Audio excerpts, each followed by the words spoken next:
কয়েক মাস ধরে সোনার উপর দাম দেখে মধ্যবিত্তের কপালে চিন্তার ভাঁজ, আর লগ্নিকারীদের চোখে রয়েছে শুধুই বিস্ময়। কয়েকদিন আগেও যে সোনার দাম প্রতি 10 গ্রামে 1,70,000 টাকার শিখর ছুঁয়েছিল, তা এখন হুড়মুড় করে নামতে চলেছে। ফেব্রুয়ারির শুরুতেই দাম 1,40,000-এর ঘরে নেমে আসায় প্রশ্ন জেগেছিল, এটা স্বপ্ন নয় তো? অনেকেই নানান ইঙ্গিত পেয়ে ভাবছেন, সত্যিই কি আবার 70,000 টাকায় ফিরে আসবে সোনার দাম?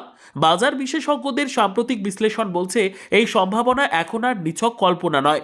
সোনার এই নজিরবিহীন পতনের নেপথ্যে কাজ করছে আন্তর্জাতিক রাজনীতির খেলা আর বিশ্ব অর্থনীতির ভুলবদল। প্রথমত, মার্কিন মুলুকে ডোনাল্ড ট্রাম্পের প্রত্যাবর্তনের পর তার বাণিজ্য নীতি এবং পাল্টা শুল্ক আরোপের হুঁশিয়ারি মার্কিন ডলারকে পাহাড়ের মতো শক্তিশালী করে তুলেছে। অর্থনীতির নিয়ম অনুযায়ী যখনই ডলার শক্তিশালী হয়, তখন সোনার দামে পরিবর্তন হয়। বিনিয়োগকারীরাও সোনায় বিনিয়োগ থেকে সরে আসেন, ফলে চাহিদা কমায়, সোনার দামও নিম্নমুখী হতে থাকে। লগ্নিকারীরা সোনা ছেড়ে ডলারের দিকে ঝুঁকছেন, যার সরাসরি প্রভাব পড়ছে এই মূল্যবান হলুদ ধাতুর দামে। দ্বিতীয়ত, ভূ রাজনৈতিক অস্থিরতা থিতু হওয়া। গত কয়েক বছরে রাশিয়া ইউক্রেন বা মধ্যপ্রাচ্যের যুদ্ধের আবহে সোনা ছিল বিনিয়োগের সেফ হেভেন, কিন্তু বর্তমানে সংঘাতের পরিবেশ কিছুটা শিথিল হওয়ায় লগ্নিকারীরা সোনা বিক্রি করে মুনাফা লুটছেন, সেই টাকা আবার শেয়ার বাজারে ঢালছেন। এই প্রফিট বুকিংয়ের চাপের কারণেই সোনার বাজারে ক্র্যাশ দেখা গিয়েছে। এখন প্রশ্ন উঠছে, তবে কি রাতারাতি 70,000-এ নামবে দাম? বিশেষজ্ঞরা বলছেন, দাম কমবে ঠিকই, তবে তা হবে ধাপে ধাপে।